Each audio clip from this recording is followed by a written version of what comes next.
I just spent the last week photographing the Dolomites during my Italian summer workshop, and I brought one new piece of gear along with me. This right here is the brand new Nisi's JetMag Pro variable ND filter. It's magnetic, it's color accurate, and after using it in some wild conditions, I've got a lot to say about it. See, variable ND filters, they are a must for video work, but they can also be incredibly useful and convenient for landscape photographers, especially when you want to control shutter speed in rapidly changing lighting conditions without having to, fuss around with multiple filters and attachments and holders. But variable ND filters of the past usually came with a couple of frustrations associated with them. So if you're not super familiar with what a variable ND filter is, it's basically a bunch of ND filters built into a single filter that you can adjust the strength of that filter. So yes, they are very, very convenient. They're less expensive than buying a bunch of ND filters.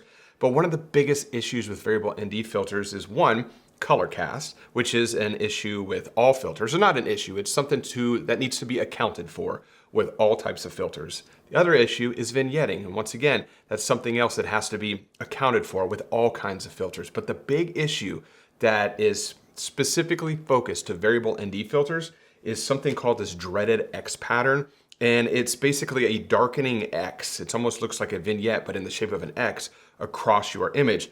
And what happens, or what causes that a lot of times, is when you just over-rotate the variable ND filter to a position that is kind of in between two different stops, and it creates that X pattern, which will absolutely destroy a photograph. So those are the three biggest issues with variable ND filters. Now, and I have a bunch of raw examples from my trip in the Dolomites, taken at different ND strengths that I want to show you, three different scenes, photographed many different ways, just so you can be the judge for yourself, whether you think there's a color cast, whether you think there's vignetting, or whether or not you see that dreaded X pattern across these photographs.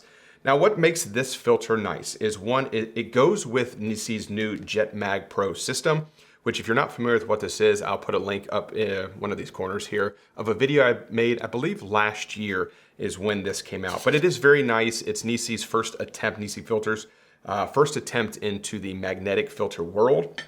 And I think they did a really good job. I've been using this ever since it came out. It's got the polarizer right here, if I can unlock it.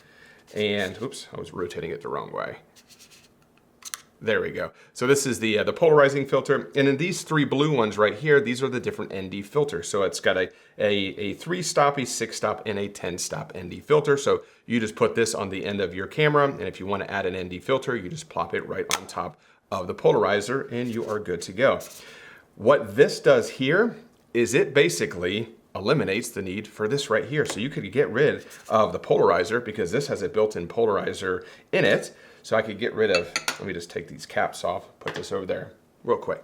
You can get rid of the polarizer. You can get rid of the three ND filters. So you could get rid of the 3-stop and the 6-stop. The 10-stop, if you want it, you should bring that along too, because this right here, their new system does not come with a 10-stop. But basically you could get rid of all of that and just use this. I could put the end cap on here and you're completely good to go. So this right here is a 1-stop, 2-stop, 3-stop, 4-stop, and a 5-stop ND filter with a polarizer right here. Now, I very rarely ever use 6-stop or 10-stop or really any kind of ND filter. So in my opinion, this is kind of perfect because it does not go to 10-stop, it does not go to 6-stop, but it does have 1, 2, 3, 4, and 5. And for me, the way that I photograph, that is more than enough light stoppage power for my type of photography. I generally do not like to go for those 5-second long exposures that you would get maybe if you had a 10-stop filter on. I generally like to go for shorter exposures because I want to show a lot of detail in the water while at the same time showing that the water is moving. So I think that is absolutely fantastic. And the less gear you can bring on location, I think is a good thing. The less gear you have to buy, I think is a good thing. The less gear you have to fuss around with when you're on location, I think is an amazing thing. So the way this works is you basically have these different hard stop settings or right here. So you basically have 1-stop, you rotate it 2-stop, 3-stop, 4-stop, and 5-stop. What makes that very good is because there's no more guesswork as to where you're at with your variable ND filter. You can see exactly where you are. It also has this little, I don't know what you really call this thing. It's just like a little knob that you can screw in here to make it easier to make these adjustments. I personally didn't have it on here just because I don't like it sticking out right there. but it would make you, I guess if you had gloves on, or you know, when your hands are like really, really cold and they're kind of hard to use, your fingers, your basic dexterity, you can rotate it like this, which makes it a little bit easier, but I honestly didn't have any issues at all rotating this. I didn't have any gloves on either, but it was pretty easy, very, very smooth. So those are some of the things that I think is really, really nice about this. You know, it's got the Nisi's true color, what they call minimal color shift. I actually don't see any color shift really in most of Nisi's newer filters, which is absolutely fantastic. And like I mentioned earlier, it does have those 1 to 5 stop range, which is perfect for me. So I will show you a lot of these raw examples, and you can kind of tell, or you can make the decision yourself. Don't take my word for it. Definitely check it out and see what you think of it. So this right here, this is an image from Sacheta in the Dolomites. As you can see, this is a raw Nikon file .nef. And let me come up here to the develop module just so you can see that I have done absolutely nothing to this. There is no adjustments to this file at all. This is a 100% raw file. Nothing has been done to it. So as you can see right here, this is at 1/20th of a second. This right here is at 1 stop. This right here is at 2 stops. And you can see that the exposure time is starting to go down. Now we're at 1/13th of a second. Now we're at 1/5 of a second. This is 3 stops. And this is 4 stops. We are now at half a second right here.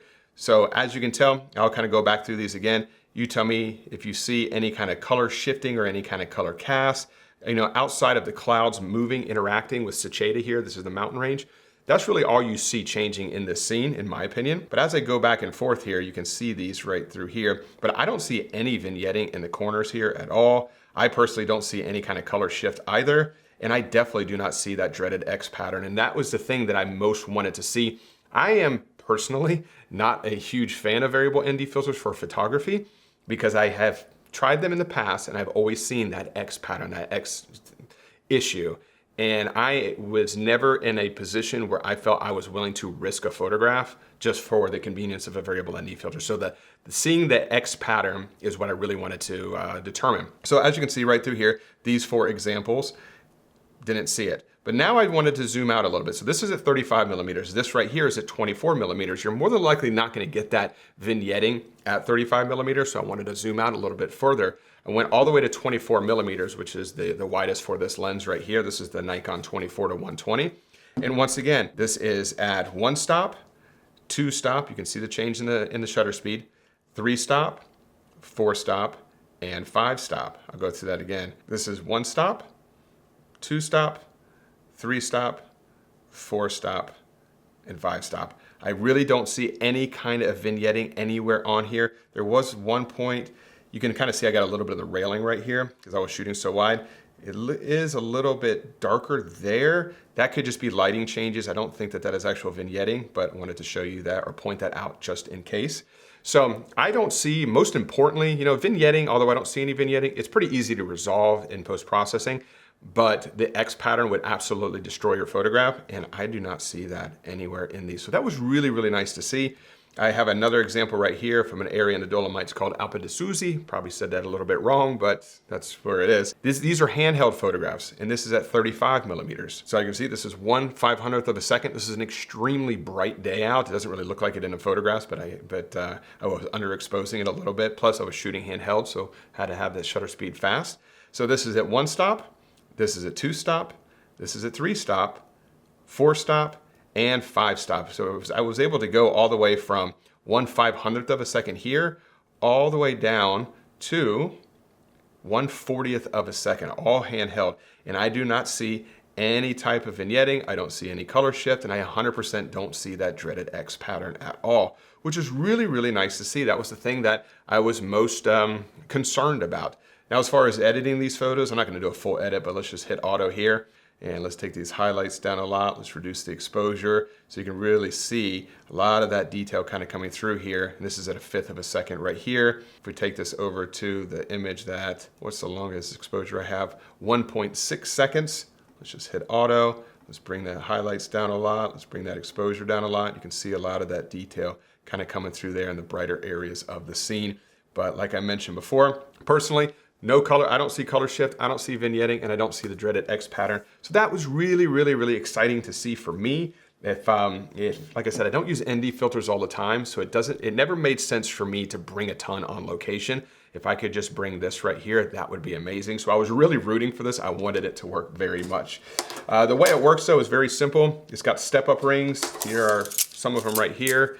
So that's pretty self-explanatory. It comes in a standard 82 millimeter thread size. So basically, you take the step-up ring for the corresponding thread size. This is 77 millimeters, and you screw it on right here. Easier said than done. There we go. And then basically from there, you just take the filter and it is just gonna magnetize right on the end, right there. I've been using these since they came out and they don't fall off, which is really, really, really good. Which is, you can't have your filters falling off. So that is it in a nutshell. It is very self-explanatory. It is very easy to use. Put it on there. And then once you have it set up, you just kind of rotate it to the position that you want it to be and you are good to go. So that is the new JetMag Pro variable ND filter from Nisi. The only thing that personally I think could be improved about it is, and this does not apply to me, but it does apply to others, is if you are a photographer that likes to shoot longer exposures, so with a 6-stop or 10-stop ND filters, this is not the filter for you because it only goes to 5 stops. I have a feeling, or I wouldn't be surprised if in the future, Nisi did bring out an iteration of this that has more light stoppage power. But for me personally, this is absolutely perfect for my type of photography. Because like I said, I very rarely use ND filters anyway, but to have the ability to stop a little bit of additional light was very, very nice in a single filter, which is a beautiful thing. Reason why I didn't show the polarization effect of this is because I frankly didn't even know that there was a polarizer built into this, but you basically just pick your ND filter setting and you lock it in. So right here, it max at 5. And then you rotate the entire filter, and then that is where you can reduce any kind of reflections or sheen off of your image. So I didn't even have a chance to test that aspect of it out because I didn't even know it had it on there. But when I found out at the airport when I was preparing for this video, I was pretty impressed, and I'm looking forward to testing that out as well. So if you had any questions about anything covered here today, please leave those in the comment section below, and I'll do my best to get back in touch with you as soon as humanly possible. And if you enjoyed this week's video, if you could, give it a thumbs up. Subscribe to the channel if you're not subscribed already. And as always, I really do appreciate you carving out a little bit of time to spend it with me here today. And I will see you all next Wednesday. Bye.